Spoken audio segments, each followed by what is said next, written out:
Hey, Charlie. Thanks for coming.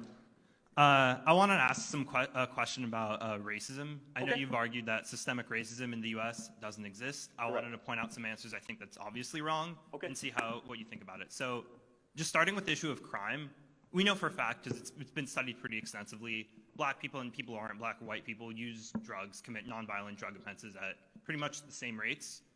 Black people get arrested for these crimes about, I think, 2 to 3 times more often. It's dropping now that we've legalized weed in more and more states, which is a great thing that we've done. Even if you say that police are doing that not on purpose, but because they're just in areas where more violent crime is committed and they're patrolling, isn't that an obvious example of something that black people have to deal with in this country that's much worse off for them than non-black people? Okay. No, but any other point you want to make about systemic racism? So let me ask you a question. You believe there's systemic racism? Just I would say that there's a lot of that black people have to deal with that makes them worse off in the country. Okay, such as having to be around police all the time? Yeah, because if you're around police, not because police, but because we have this, I think, law that you're going to get arrested for committing a nonviolent drug crime. So as an extension of that, you're around police more often. You're more likely to be arrested for that crime. So look, here's the thing. So in 2018, blacks made up 53% of all the homicide offenders in America. No one wants to say it out loud, but blacks commit more crimes than whites and Asians and Hispanics. In fact, there's a disproportionate amount of crime committed by blacks in America. And so therefore, you're going to have a heavier police presence. And so why is that happening? I believe there's a fatherlessness epidemic happening in America. And I really don't have a soft spot for the argument hey, there's too many police around, therefore I can't deal crack without being interrupted. Not exactly very compelling to me, okay? Now, secondly, let me say this, though, is that there are issues, if you want to just talk strictly racial, that are disproportionately affecting white America, such as opioids and fentanyl. Not to say that blacks are not affected by this, but it is a disproportionate rural issue. Now, why would that be? Well, white individuals, because of the industrial kind of growth in America, were more likely to get involved in muscular trades in Ohio and Pennsylvania, especially in steel mill towns and such. Therefore, they'd be more likely to get injured at work.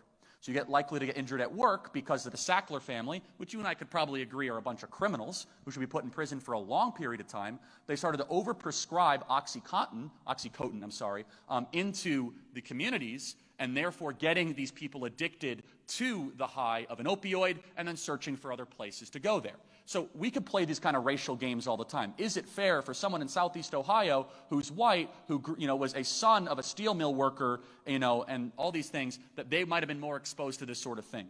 I think the hyper-racialization of all that is less important than the real, more fundamental question, which is, why does race matter in any of this? And I say it doesn't.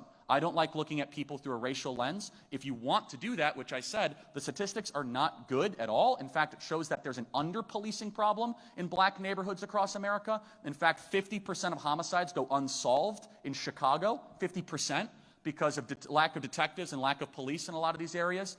And kind of for your daily thought crime, police prevent crime, and they did prevent crime in New York City. New York City was one of the most dangerous, murderous cities in the 1980s and early 1990s, and someone who I think is unnecessarily mocked and smeared, Rudy Giuliani, became mayor and cleaned up that entire city. And to his credit, liberal Democrat who ran for president, Mike Bloomberg, continued those policies. And so, look, any thoughts on that really quick? Because I want to get some other questions. But yeah, I think I wasn't disagreeing at all that police do a lot of great work. The only problem with that is that is a true fact that a factual extension of the fact that police are in certain areas more often means that if society has laws, those laws are going to be enforced more often. I think most people but I don't think the law against sorry to interrupt, but I don't think a law against dealing crack is a bad law. Okay, but what about weed? What about weed? I think the same applies for weed. You're much more likely to get arrested, and even if this isn't happening as much now, it happened much more often in the past.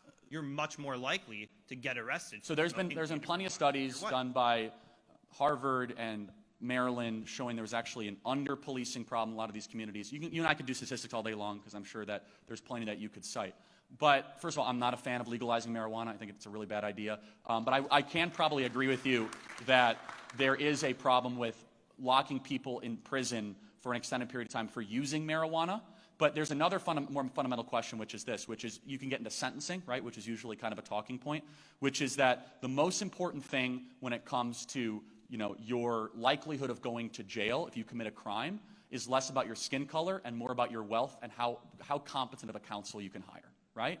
And so, for example, LeBron James, if Bronny, gets caught dealing crack, which I don't think he will, he's going to have the best lawyer on the planet representing him that will be filing motions for dismissal, cross-examination of evidence, all sorts of different things. So it's less about race, isn't it? I mean, if Denzel Washington kids or Oprah's God kids did that, it's more about really a wealth problem, right? So then you would say, well, it's because of racism. Well, no, it's not. Blaming wealth inequality between races, which I don't like doing, but if you want to play that game strictly on racism, is a sloppy way to look at things. So the perspective we have is a perspective of Thomas Sowell, which is you look at the whole body of work, you'll see that just because you have disparate outcomes does not mean you could solely blame discrimination. And I'll prove it to you with one data point, and then we'll move on, which is this, which is that you can have different data points that have outcomes, and there's other factors that play in. So, for example, San Francisco and New York are far wealthier than Missoula, Montana, and Birmingham, Alabama.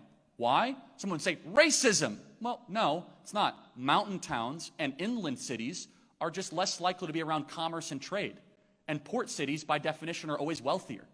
That has nothing to do with race and everything to do with geography. So what does that example have to do? Sometimes you can have disparate outcomes with data, and attributing racism to it is actually not just imprudent, it's really, really detrimental and harmful. So one thing that I would agree with that we need to do, put fathers back into the home, which is very, very important. In 1965, marriage rates in the black community were about 80%. Now it's plummeted down to 20 to 25%. There's a lot of reasons for this, subsidizing single motherhood through the Great Society and many other things. But there's other factors that play in. How many words is a child hearing at home? Is the child getting read to on a daily or weekly basis by parents? Those things transcend race. And in fact, the hyperfixation on kind of systemic racism, I think, kind of creates a smokescreen that disallows us from actually finding meaningful solution to these problems. So thank you. We got to get to the next question. Appreciate it. Thank you.